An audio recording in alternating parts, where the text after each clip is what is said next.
Diplomatic efforts are doubling up to avoid war between Ukraine and Russia. Will it be enough? Hello and welcome to Unpublished TV. I'm Ed Hand. Since November, about 100,000 Russian troops have been stationed along the Ukraine-Russia border for what Russia calls military exercises. Ukrainians are growing more nervous about the prospect of war. Since the 2014 annexation of Crimea, Ukrainians have been dealing with violent insurgencies that have left thousands dead and their homes in tatters. French President Emmanuel Macron is meeting with Russian President Vladimir Putin today to try and reach an agreement. The U.S. has been warning of a possible invasion since late last year. Canada is keeping close tabs on the situation, as the largest Ukrainian diaspora out of Ukraine and Russia reside here in Canada at 1.2 million people.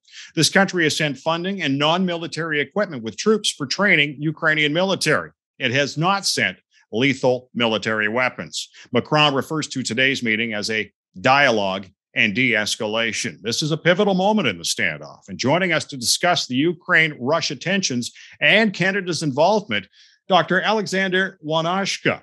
He is with the University of Waterloo, the Basili School of International Affairs. Gilles Breton, a former Canadian diplomat to Russia. Andrew Rasoulis is with the Canadian Global Affairs Institute. And Peggy Mason is the president of the Rideau Institute. And I thank you all for joining us. And Alex, how much of the military buildup is just for intimidation opposed to becoming active? Well, I think the military forces that Russia has positioned near or on Ukraine's border is very significant. The latest estimates hold that Russia has about 75 or so battalion tactical groups. That's about 800 military personnel each. And of course, they're supported by various other elements belonging to the Russian armed forces.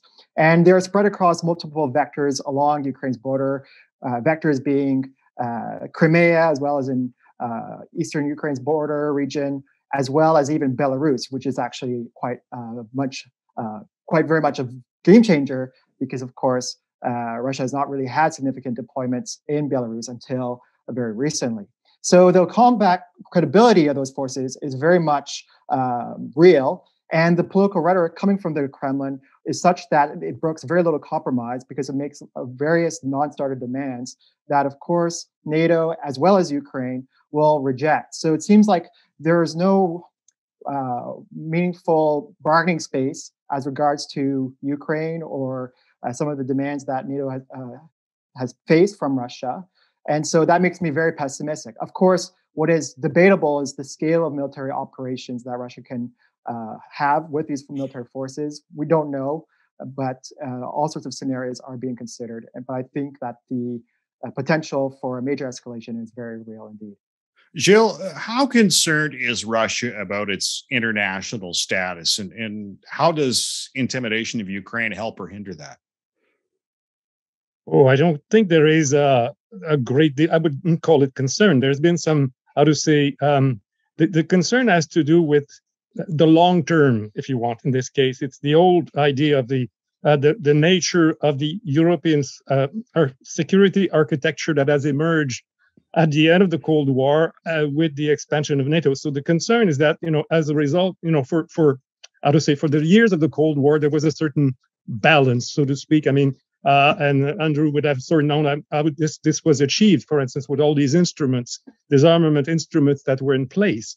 With the end of the Cold War, the collapse of the Soviet Union and everything else, if you want, the architecture has been dismantled, but never replaced with anything that would take into account what you would call Russian interests. So they're saying, okay, we've looked at this now, and we've reached a point where we want to have a different security architecture.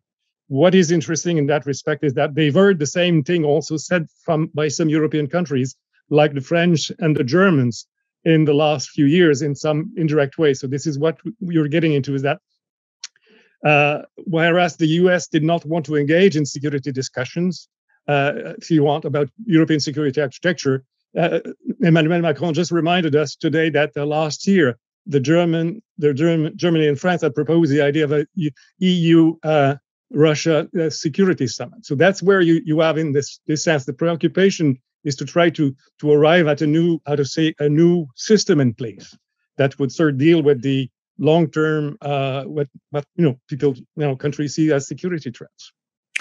Andrew, Ukraine does want military weapons from Canada, but what message would it send to Russia if they are sent, and what would the impact be on Canada-Russia relations?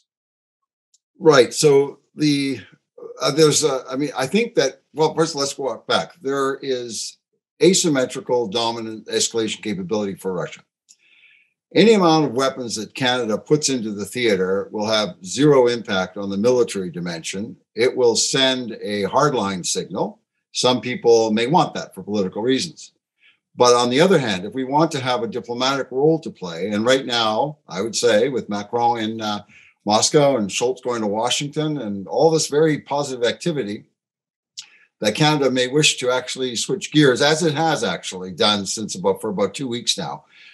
We have declined to send offensive weapons. There's no such thing as offensive, defensive, as weapons to Ukraine, and rather we have, I believe, stepped up our diplomatic game. We don't hear very much about it, nor should we.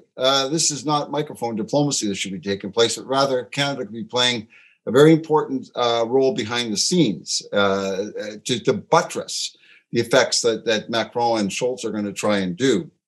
And I would just like to pick up on what Gilles said about the security architecture in Europe. I think this is a key element now in terms of a diplomatic solution that may be being played in. This will take some time. But the Americans have offered arms control. And in that arms control sort of package, there was the mention of the security architecture. The Russians have not rejected that part. The Russians have been focused on rejecting, the debate about NATO and Ukraine. But if you move beyond that, and everyone knows Ukraine's not going to be in NATO anytime soon. There's no consensus for that. French and the Germans will not agree to it for certain.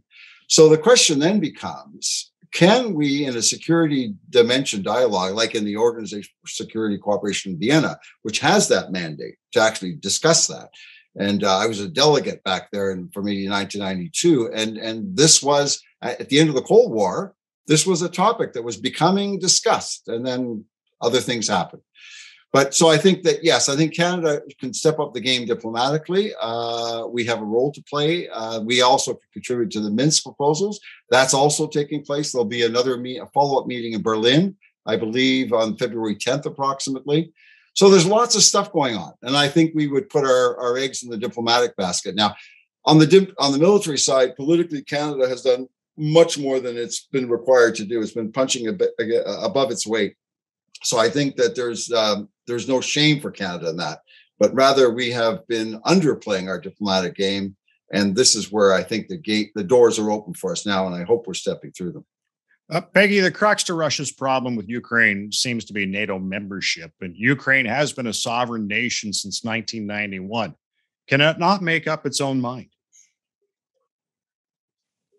Peggy, we need your audio.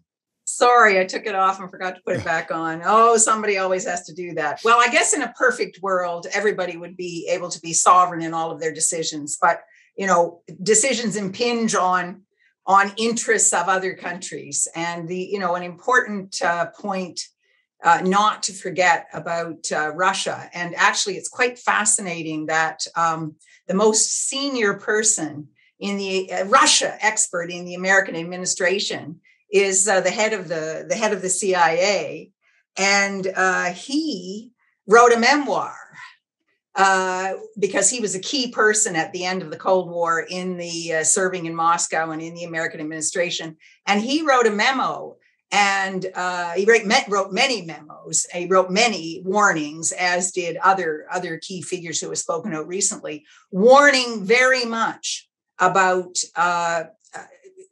disregarding Russia's, in its weakness, disregarding what they would regard as absolutely vital security interests, and in particular, enlargement of NATO, and most particularly Ukrainian membership. And it was interesting because one of the things in his memoir that he's at pains to demonstrate is that this is not something peculiar to Putin. This goes back to the dissolution of the Soviet Union. And it was, in his view and the view of many others, this is a broad view across Russia, regardless, regardless of sort of where you are in the spectrum. So this is not a new problem. Russia has signaled essentially from the very beginning of the dissolution of NATO that they would regard it as a hostile act to have a military alliance with member right on their doorstep. So it's interesting because Canada, everyone who knows about foreign and defense policy in Canada knows that there are limits to what to Canadian freedom of action vis-a-vis United States, and we saw, of course, back a while the reaction of the United States to the Cuban missiles, Soviet stationing of missiles in Cuba, and there's even a doctrine, the Monroe Doctrine, which makes it very clear to Canada that there are limits. If we took steps that United States saw were impinging on its vital interests, they wouldn't say, "Oh, you're a sovereign country, you get to decide." So, there is that realist aspect to it. And that's what's so encouraging now about what Andrew was talking about and what Gilles was talking about, which is the dialogue that's going on behind the hype, unfortunately. And of course, the media is going to focus on the military buildup, and they're going to focus on troops being moved here and there by the West. The BBC actually finally cottoned on to the UK's actions. Boris Johnson, the classic distraction from problems at home, deciding to send some troops into Eastern Europe. The trouble there is that Biden then can't look weak, and so he has to move some troops around in Eastern Europe. And to them, this is all hype that's unhelpful. President Zelensky himself said, "Please, calm down here." And the key point is that this diplomacy is now ongoing. I mean, it's ongoing at many levels. And Canada may be, and here I agree with Andrew, absolutely, maybe Canada now is moving towards a more constructive role because we have considerable influence off the top. You talked about, the reasons, the people-to-people reasons, and there are many other reasons. And we've shown a lot of support, financially, good governance, and so on for Ukraine. So we have influence, and now it looks like we might be moving towards really making that count more in terms of solutions to the problems at hand. Alexander, French President Macron is meeting with Putin today, and what concerns does the European Union have if this accelerates? Concerns? Well, first of all, I disagree with everything that was just said. So I think that NATO enlargement has been overstated with respect to its impact on the current security situation as it's unfolding presently. After all, in 2008, in part because of opposition by France and Germany, NATO denied a membership action plan to Ukraine as well as to Georgia, although they did release a communique shortly thereafterwards suggesting that those two countries would become members eventually. And really, since 2008, the issue of NATO membership with regards to those two countries has been more or less a non-starter, although, of course, those two countries have been stepping up their security ties with various NATO countries. But even in 2012 and 2013, NATO did have military exercises that actually did see Russia's involvement. So all things considered, I think we should be very wary of arguments that overstate the Russian impact here. Now, the reason why Macron has been fairly active in this regard is that he is, after all, leading a country that is now the president of the Council of the European Union, and he's been somewhat unhappy with how the European Union has been more or less sidelined here. And this goes back to this classical debate about which organization should really take the lead here with respect to European security. Should it be NATO? Should it be the European Union? Both organizations are at pains to insist that neither of them are trying to cancel each other out, that there are complementarities to be built here. But even so, we should be careful not to overstate some of the reporting that has come out from Paris. Indeed, Macron has said himself that no deal with Russia would come at the expense of NATO countries.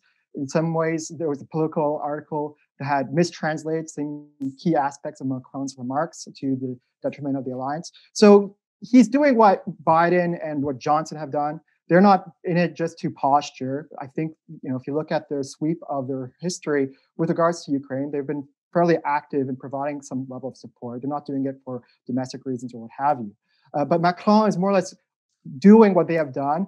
And he's been trying to manage expectations. It doesn't get really reported as well. But even so, the Kremlin has also said that they don't expect any major decisive breakthroughs coming out of these talks all the same. Gilles, how does NATO membership for Ukraine automatically make Russia insecure? I thought NATO was a defensive mechanism. Well, you're right about the idea. We keep saying that NATO is a defensive mechanism. I think the issue is more. I think let's not exaggerate in the sense that it's the idea of how to say changes. I mean, to me, the problem with NATO membership for Ukraine, as seen from Moscow, is the idea that you could have NATO military assets in proximity of Russia. Okay. That being said, I think let's just sit back for a moment and say, okay, that prospect is a bit sort of. First of all, of course, NATO. Joe Biden, I think himself, has said to Ukraine, not for 10 years. You cannot be a member of NATO for 10 years. The French and the Germans are not in favor of it. There is also quite a different view. I mean, let's not forget that Macron also has called NATO a brain-dead organization. So let's just sit back here, and I think there is this drive around that. The Europeans want to reassert a bit more control over European security, to distance themselves a little bit from the United States. So I think it is exaggerated. It's I think some people have sort of written about this in the sense that the fear of Vladimir Putin would be that if a country becomes a member of NATO, its political culture changes. I'm not sure about that, actually. I mean, in the sense that, I think in that respect, a country changes far more when it becomes a member of the European Union, actually, because that changes the whole way a country functions in terms of, rules and engagement. So there is a kind of I think it's not the fear is exaggerated, actually. But the fear is not also right now. It's not immediate in the sense that it's not going to happen. And also, I think what you have to bear in mind is that the Russians know full well that right now the one of the things that has been mentioned is that there's always this idea when you used to call about sending the boys to defend a country. I mean, it's the U.S. and the U.K. have made it clear that in the context of this military confrontation between Ukraine and Russia, they would not send troops. So I think that's one thing also that has been kind of made a point in the sense that how much, when you say about sovereignty, it's also the sovereignty of the country that decides to send troops. Ukraine may want to join and may be entitled to join NATO, but it's also a decision of the other member parties as to how this affects their own security. And then, of course, in that sense, you see, putting the question just a matter of Ukraine's sovereignty is a bit, with all due respect, that's somewhat misleading. But I think also we tend to exaggerate the fear. I mean, it's what Vladimir Putin calls a red line, but I think it's not that. I mean, that's a way of. I don't think that's. I mean, he can say that as much as he wants, but I'm not sure it's exactly right in the sense, and that it is totally shared with the establishment in Russia, actually. Andrew, Ukraine may want NATO membership, but doesn't necessarily mean NATO wants it, does it? Exactly. I mean, there's a lack of consensus. There are other countries that have actively proposed Ukrainian membership, certainly the Baltic states. Canada have been in the forefront, Poland, of course. But the alliance as a whole is not. And so, therefore, with the lack of consensus, the prospects for Ukraine joining NATO are practically nil. And as Gilles said, for 10 years, that's a reasonable guess. You never know in life. But it's not a realistic thing. What we are talking about, this is kind of the weirdness, that we're talking a point of principle. And people are talking about going to war over a point of principle, when reality is that it's not going to happen. So, why are we threatening to go to war over a principle? That's not going to happen. That's where we're at, actually, in terms of the military side of the equation. And that's why I'm hoping and I believe that calmer heads will prevail and practical solutions will come together. And as, again, we've been talking about a security framework for Europe. And I think that the whole issue of NATO enlargement and Ukraine's role in there, and Georgian and Moldovan aspirations as well, can be folded into security architecture discussions, which would accommodate the role of the blocs. I mean, when we were doing Vienna Document 90, we were accommodating 3 blocks, the NATO, Warsaw Pact, and the neutral and non-aligned bloc. And we built a security architecture for the late Cold War period, which then, of course, ended with the Cold War ended. And we've been struggling ever since. And so, and I think that what we have here in terms of the Russian perspective, they try to play with us and so on. But by 2007, Putin, in his famous address to the Munich Defense Conference, said that basically we have been rebuffed and we're not going to take it anymore. That's his speech, basically. And so then you have the events of August 2008 with Georgia and the little war they had when they aspired to join NATO and so on and so forth, and then Maidan. So all that to say is that the Russians have made very clearly, and they have made very clearly this past year, as they're doing now, about with the force buildup about Ukraine, and that they're saying this is another case where Russia is not going to take it anymore. So what are we going to do about it? And we can do something about it with a discussion on security architecture in Europe, combined with arms control. Basically, let's reset the package that we had in a new way, and that we had in 89-90 at the end of the Cold War for the current situation, and bring the Russians into the tent, if you will, the security architecture tent. Peggy, why wouldn't the European Union want Ukraine to join NATO? Well, again, it's individual countries. I mean, it's different countries have different views on that. And frankly, for a number of countries, I mean, the sort of basis of one of the basic features of the NATO alliance is the Article 5, and an attack against one is an attack against all. Now that the response to that is always misstated. The media always says, therefore, each member of NATO is obliged to defend the rest. In fact, what Article 5 says is an attack on one is considered attack on all, and then it's up to each country to determine how it will respond. But nonetheless, the fact that you've stated that an attack on one is an attack on all means that vital security interests of each member of NATO would be in play or could be in play if Ukraine was brought in and then there was a crisis. So it's very, this is an unsettled question. There are huge risks, and therefore I think it's very prudent for countries to look very closely and say, no, this might not be a good idea at this time. It's not going to solve problems. It's going to create further problems. But I'd like to come back to, in terms of diplomacy. I mean, one of the things that, everyone should acknowledge is that this latest brinkmanship by Russia has got more attention to the issue of the European security architecture and the discussion and the negotiation and the arms control side. Now, the arms control side had already started, so that the Putin-Biden summit in June. I mean, they had launched that. So that wasn't because of the brinkmanship. But in terms of getting everyone much more engaged in the next steps, in trying to fix, get a real post-Cold War architecture, they've succeeded in focusing minds on that.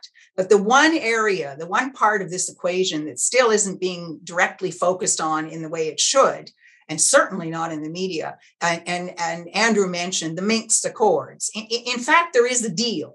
There is a deal that has been negotiated by Russia and Ukraine, which actually deals with the status of Ukraine. And that deal has been reaffirmed. I mean, in every single one of the high-level meetings that have taken place since this crisis started, there has been a reaffirmation of the Minsk Accords and their implementation being the only way forward. And in fact, President Zelensky of Ukraine campaigned on implementation of the Minsk Accords, but he's finding it hard going. He's finding it very hard going because there's great opposition in Kiev to this. I mean, in a nutshell, there's a difference of view between Western Ukraine and Eastern Ukraine with respect to the relationship they want to have with Russia versus Europe, and the compromise that's in the Minsk Accord, which I emphasize everyone has affirmed, and even the UN Security Council has blessed. It calls for a special status, like a federated Ukraine, and a special status for the East to be determined, the detail of that to be determined or to be ratified in a free and fair election. And I mean, the result would likely be, given the views in Eastern Ukraine, that there would be a de facto neutrality for Ukraine, because Eastern Ukraine wouldn't vote for joining NATO. The point here is that this is a deal that was freely negotiated, and it has been blessed by everybody. But Ukraine, I mean, President Zelensky found very hard going in terms of implementation. And there's been a fight over, well, how can you have the referendum if there are still foreign forces and mercenaries in the country? And that's kind of the last place the debate was left. And of course, Canada and Andrew's, I'm cribbing from the paper. He's written a detailed paper. I mean, a peacekeeping force, this is not a new idea. A peacekeeping force can oversee the referendum to ensure it's free and fair. A peacekeeping force, not an unarmed monitors, a peacekeeping force. And then they can oversee the withdrawal of foreign forces. So in other words, the Minsk deal is implementable. The point is that in essence, Zelensky's finding it extraordinarily difficult to actually move forward because of political opposition in his own country. And that's where Canada comes in, because up to now, we haven't been putting any pressure on them at all, because this deal is not popular among I would say hardline Ukrainian Canadians, that some of them at least do not like this deal at all. And Canada doesn't even mention the word Minsk agreement. But the point is that it's there, and and that's where Macron originally came in, because Germany and France, under this framework called the Normandy format, which brings in France and Germany to help facilitate progress in implementing the agreement, that's been started up again as a result of all the latest flurry of diplomacy. And so that's one hat that Macron is wearing. It's not clear in this visit to Moscow. I mean, he hasn't talked about Minsk. He's talked in much more, baby step terms about things that might come out of this meeting. But all of which to say is that the diplomacy aspect is not kind of pie in the sky. There's a lot there. There's a lot that can be done. But all sides have to negotiate in good faith on this. Alexander, Vladimir Putin does have an ally in China's Xi Jinping. He made comments at the Olympics earlier this week. Is that due to the similarities to Taiwan? No. So I think people have misconstrued that relationship as being entirely rooted in this interest of theirs to counterbalance the United States, in part because of U.S. foreign policy since maybe the mid-2000s, if not earlier. But really, the relationship between China and Russia, as it has been developing, really dates back to the 1980s, when Russia was still part of the Soviet Union. That was a time when Soviet decision makers believed that they had to get over some of their longstanding disputes with the Chinese, in part because of the economic growth models that the Soviet leadership were pursuing at the time. And indeed, throughout the 1990s, through the 2000s, and then through the 2010s, of course, we do see a gradual improvement in their defense cooperation. Even in the early 1990s, not long after the Soviet Union collapsed, they had even signed a number of agreements that would resolve a lot of the border disputes that had become very difficult in the earlier parts of the Cold War. So I think what we're seeing right now is a close alignment, to be sure, between those two countries. They have areas of mutual interest. They seem to be fairly adept in managing what disputes they've had or could have in parts of the world like Central Asia. There are still, of course, areas of friction, and there are worries that Russia might simply become a resource appendage to China. And indeed, China holds a lot of the cards in that relationship. I think Moscow knows this and has sought to diversify away from sources.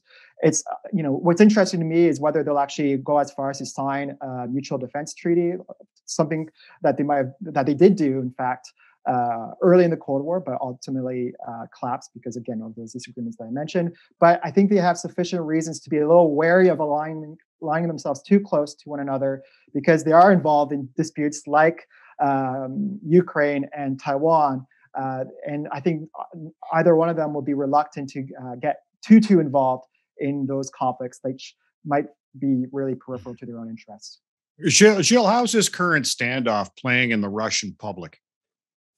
Oh, I think it's not playing very much, actually, if I may say. I think the Russians would know that what the president says, it's not, as they say, they don't see it as bluff, but they kind of see this as for what it is. I think, how to say this, we ourselves tend to look at political speeches in a certain way. I think the Russian public would look at them, hear them quite differently, in the sense that, they've seen this kind of how to say, confrontation, let's call it, between Russia and Ukraine for so many years now. So I think they might be concerned about the possibility of war, but as the Ukrainians, mind you, as Zelensky himself, they would probably take this a view which is rather similar to that of President Zelensky about let's not panic.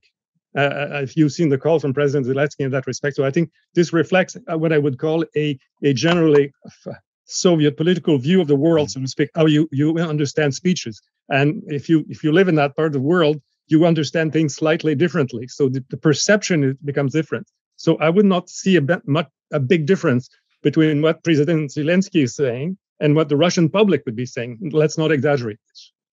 Yeah. Andrew, you feel Canadian? Sorry. I just wanted to add something to what Alexander just said also. I think what is important to understand also is this idea of a multipolar world. When it comes to dealing with China and the countries of Asia, I think that the idea behind Russia's head also is always to think of this idea that we're now dealing in a multipolar world, because there is no special, as Alexander just said, there is no special love between China and Russia, ever. Let's not be misled. But I think what they see as the way of handling this is the future. And that's why they have created the Shanghai Cooperation Organization, if you want, to handle this idea that you're dealing with a multipolar, and which is a bit, of course, an idea of interesting to foreign policy specialists, but I think it's relevant to the understanding what's going on. And Andrew, you felt Canadian diplomacy is the prudent way to go, but a lot of people say, why bother when it seems Vladimir Putin is rarely swayed from his point of view. He has his point of view. The issue, but okay, so he has said, no way Ukraine's getting into NATO. That's his kind of first demand, and then a bunch of other stuff. That's not to say that they can't compromise and make nuances. And I believe that on the security architecture framework is the compromise, the seed of the compromise on the NATO enlargement issue. So that's just my supposition, and we'll see where that goes. But I think Canadian diplomacy can actually be a go-between, as Peggy had mentioned, getting the Ukrainians to appreciate the benefits inherent in the Minsk package, and having the Russians perhaps soften their some of the statements they make on Ukraine, and we could actually work between the two to actually help get people. Well, they are at the table. They are meeting in Berlin, so they're at the table. But perhaps we can work behind the scenes to make that process move forward. Because although they are meeting, which is a very positive thing, always when you're sitting at the table, that's good. But we've got to start getting those implementation log jams out. And Peggy mentioned, I've been talking about a peacekeeping force, a robust peacekeeping force in the Donbass, by which elections can be held, because that's been the big hangup. How can you have elections under the gun, as Zelensky says? Well, you can demilitarize with a robust peacekeeping force, a neutral one, of course, and that could then open the gateway. But that means, as Peggy again has mentioned, the issue of Ukrainian nationalists, particularly the more extreme elements, who are resisting any form of a Minsk process because they think that will essentially close the gates to a NATO enlargement for Ukraine. But Canada can play a role if we want to. Can I jump in here for a second, if I have time? Yeah, sure. Because I think we have to, Minsk is effectively dead, right? Yes, there is that agreement. Yes, it has UNSC endorsement and so forth and so forth. But the fact of the matter is that as much as there are aspects of the Minsk Accords that do actually have the wide support of the Ukrainian public, it is problematic that it does demand those constitutional amendments. And the concern is that those constitutional amendments would in effect give Russia a direct role in Ukrainian domestic politics. That's the non-starter for many Ukrainians. And the reason why the agreement is drafted the way that it is that it represented a particular moment in the history of this crisis when Ukraine was actually very weak in 2014 and 2015, such that it really had little choice but to agree to those provisions. But it turns out that Ukraine is actually much stronger than what was believed at that time that has actually been much more resilient, that hasn't had its resources sapped as a result of this crisis, that was able to tilt more and more towards Euro-Atlantic institutions. Whether you think that's prudent or not, that's another matter. But the point is that Ukraine is actually much stronger than the weak bargaining position that it had, such that the Minsk Accords are just not a viable way forward. And I think it sort of speaks to the lack of political imagination of our leaders not to think further beyond Minsk and to think that this is the only way to go, when clearly there are parts of that agreement that are very problematic. And I think another issue too is that— Can I just jump in on the dead? On the dead. No, you jumped in on saying they were dead. And I want to jump in and say in the last 3 weeks, the Minsk Accords have been reaffirmed by every player as the only way forward. We've also seen— So it's just not on to say they're dead. Right. And the day after there was that announcement from Elysee, there was a record number of violations in the Donetsk and Luhansk. But nonetheless, every party, every time, I mean, go on the White House website and look at the statement. I agree. And they reaffirm as the full implementation as the only way forward. Ukraine has just got said they have a lack of political up imagination, that they cannot think forward because the Minsk Accords are effectively dead, in the sense that Ukraine has announced on many occasions that direct talks with those rebel forces, which were really proxy forces, are a non-starter, that there's a clear red line that Ukraine does not want to cross here. So, and I think that again speaks to the fact that Ukraine is much stronger than what the Minsk Accords would suggest. And this notion that we have to enforce Ukraine's expense, the Minsk Accords, I think reveals the very problematic nature of the settlement. We have to have buy-in from the Ukrainians for this sort of settlement to last. And by the way, part of the problem too is that Russia has not entirely been clean about its own involvement, that it has this air of plausible deniability that also complicates the viability of this agreement. So I think we need to be a little more honest about the actual prospects of the agreement. I think Russia needs to be much more honest about its own role here. And indeed, parts of its buildup actually violate the Minsk Accords too. So that's another issue. I just think that we need to move a little bit beyond the Minsk Accords and start fresh. I understand that the Biden administration has endorsed it, that it has the weight of Germany and France behind it. I totally understand that, but I think that's also problematic too. All right, folks, great discussion.